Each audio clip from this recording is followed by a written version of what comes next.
Samajwadi party ने फिर से आलापा है जिन्ना का राग।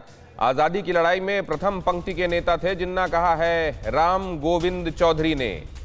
राम गोविंद चौधरी ने कहा है कि आजादी की लड़ाई में प्रथम पंक्ति के नेता थे जिन्ना।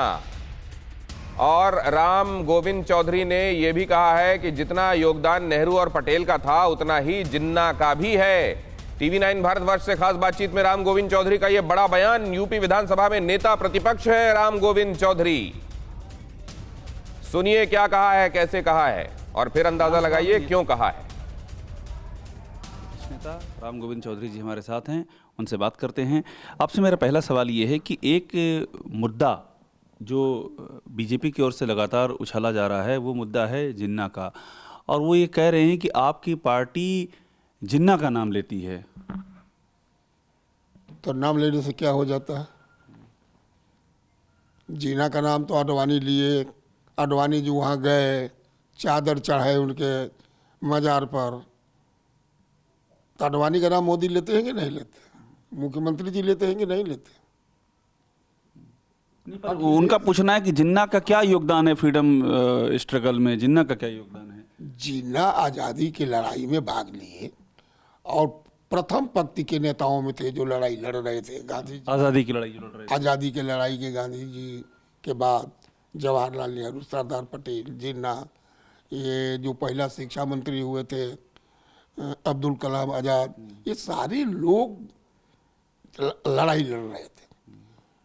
लड़ाई जब जीत गए लोग, देश आज़ाद हो गया, तब बंटवारे की बात आई। तो किसी का योगदान ना भूलवा देंगे?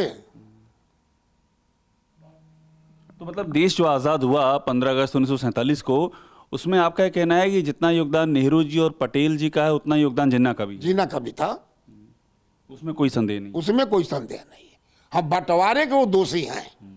तो यही बात अखिलेश यादव ने कही कि जो अखिलेश यादव जी ने ये भी नहीं कहा, वो केवल उन्होंने कहा कि एक ही संस्था के लोग पढ़े हुए थे। अब मुझे बात और समझा दीजिए कि ये असदुद्दीन ओवैसी का जो फैक्टर है ये किस तरह से आपकी पार्टी के प्रॉस्पेक्ट्स को प्रभावित कर रहा है, चूँकि वो मुसलमानों को लगातार ये कह रहे हैं कि समाजवादी पार्टी जो है ने धोखा दिया है, अखिलेश यादव ने कुछ नहीं किया है, हमारे साथ आओ। मैं आपसे कहा ना, जब आंधी चलती है तो जो तिनके पड़े रहते हैं वो उड़ जाते हैं ऊपर। अब चुनाव आते आते किसी का कोई मतलब नहीं होगा, चाहे ओवैसी हो, चाहे मोदी हो, चाहे शाह हो, चाहे इनसे ऊपर भी बहुत बड़ा कोई नेता हो। इस बार अखिलेश यादव की आंधी चल रही है। चुनाव आते आते वो बवंडर पकड़ लेगी, ऐसे सारे लोग उड़ जाएंगे। और मुस्लिम वोटों का बंटवारा ओवैसी के आने से ये तो खतरा आप लोगों को दिख ही रहा होगा। कतई नहीं, बंटवारा नहीं होगा, कतई नहीं। क्या वजह है इसकी? वजह है ओवैसी तो यहाँ की राजनीति करते नहीं है। वजह है कि भारतीय जनता पार्टी ने मुसलमान लोगों को इतना अपमानित किया है कि इतिहास में कभी इसका वर्णन होगा तो दुनिया चौंक जाएगी। इसलिए मुसलमान अपना अपमान होने का बदला लेगा और वो अखिलेश यादव को वोट देगा, देता भी रहा है, इस बार और अधिक देगा। उसकी वजह आप ये है कि बीजेपी ने इतना अपमान किया, आप ये कह रहे हैं? क्या है?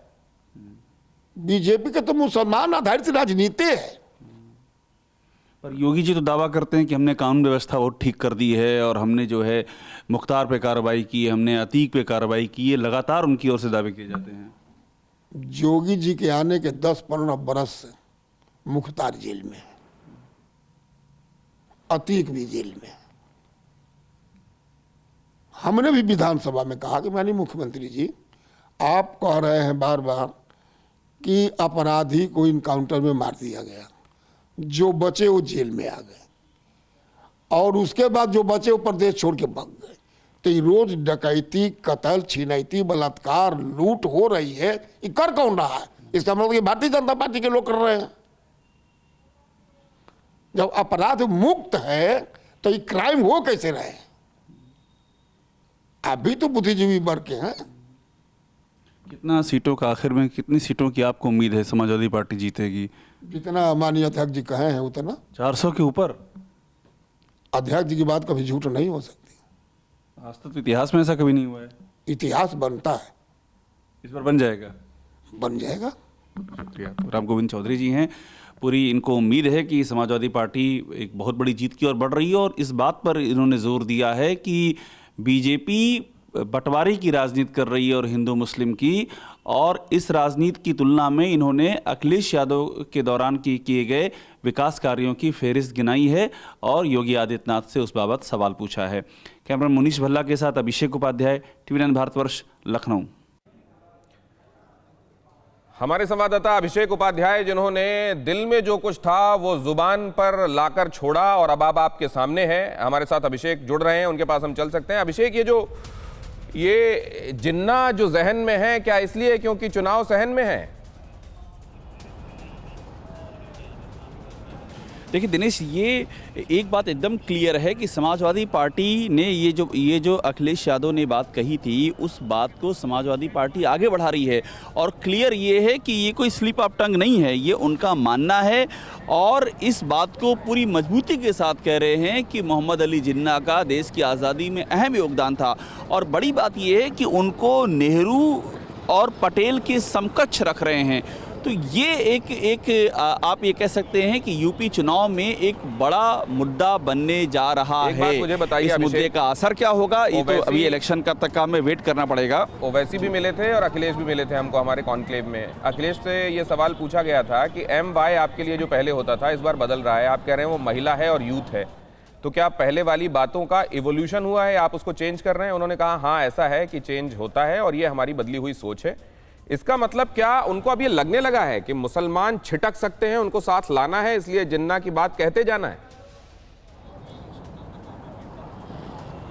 देखिए दिनेश, मुझे याद है ये सवाल आपने किया था और इस पे काफ़ी चर्चा भी हुई थी, लेकिन ये एक मसला यहाँ पर बना हुआ है कि मुसलमान एक लॉट में किसके साथ जाएंगे और जिसके साथ जाएंगे उसको बड़ा सियासी फ़ायदा मिल सकता है और अगर ये वोट बटा तो फ़ायदा दूसरी ओर जाएगा। और जिस तरह से असदुद्दीन ओवैसी यहाँ पर राजनीति कर रहे हैं उसमें ये एक खतरा सियासी जो विशेषज्ञ हैं उनका मानना है कि ये खतरा हो गया है कि कहीं ओवैसी के साथ एक चंक ना चला जाए।